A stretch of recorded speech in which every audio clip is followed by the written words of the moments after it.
Professor Scott Galloway, economist and serial entrepreneur, I tell you, he didn't mince his words as he expressed something that we have been trying to articulate forever.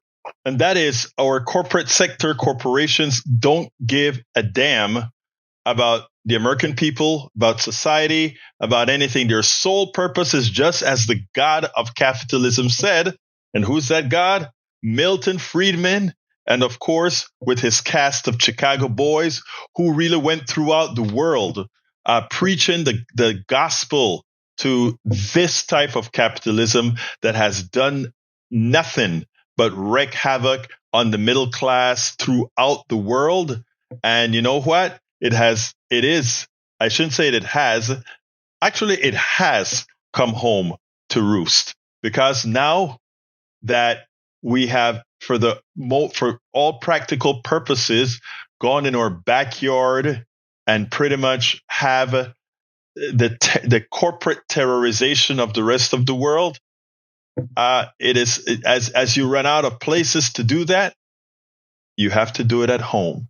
And that's just what's happening here. I want you to listen to this professor. And this guy is no communist or anything like this. This guy's a true capitalist.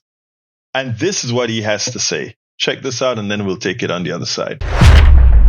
What made American businesses so apathetic in this political moment? You just articulated something that can't be a surprise for the smartest people on Wall Street and in our economy. They cannot be surprised that is exactly what Trump's tariffs are going to usher in for the consumers and for the American economy.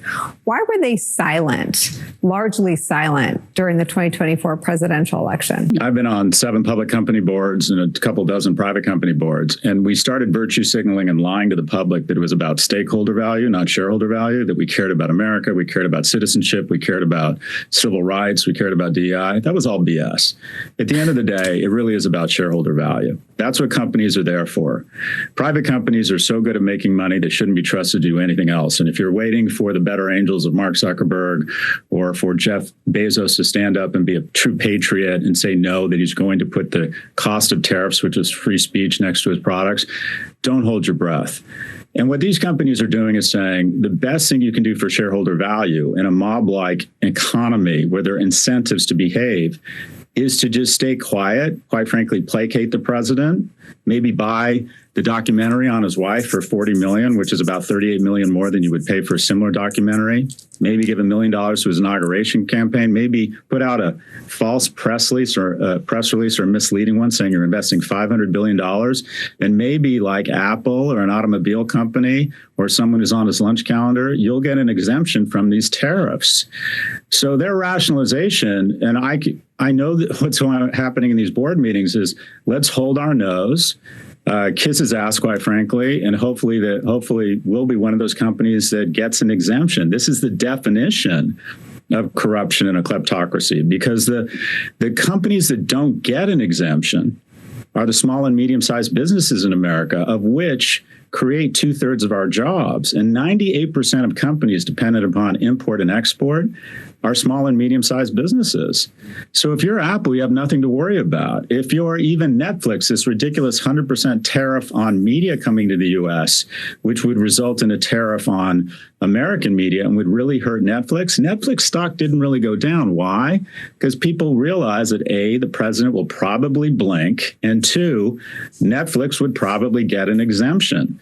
So when your ability to thrive and maintain shareholder value is a function of your proximity to the president and denying or not standing up for what I'd call traditional American values, you can empathize with the fact that they believe they're serving their shareholders' interests. It's especially disappointing, Nicole, because of the 500 S&P CEOs. I would bet 495 of them wake up in the morning and look in the mirror and say, hello, Mr. President. And the president, someone who aspires to be in the cabinet or be the president, the primary attribute should be leadership. And what is leadership? Leadership is doing the right thing when it's really hard. And I would argue none of them have shown the backbone to stand up to the president and say, these are not American values. And I would write, or I have written and believe, that this is an enormous consumer opportunity for a company to stand up and say, through the lens of athletics. A Nike could put out a great statement in the form of a commercial. They probably makes the best commercials in the world, saying that immigration, freedom, incredible people from different diversity, through the lens of sport, that these are American values. And I think America would know what they were saying. And I think that company, especially the one that goes first, is going to be on the right side of a torrent of incremental spending. I think there's a huge opportunity for an American company to speak up and say, what's going on here? Rounding up American citizens, sending them to what effectually, at best are black sites, at worst are concentration camps, declaring war on our allies that we've had amazing trade relationships with, that have resulted in incredible prosperity.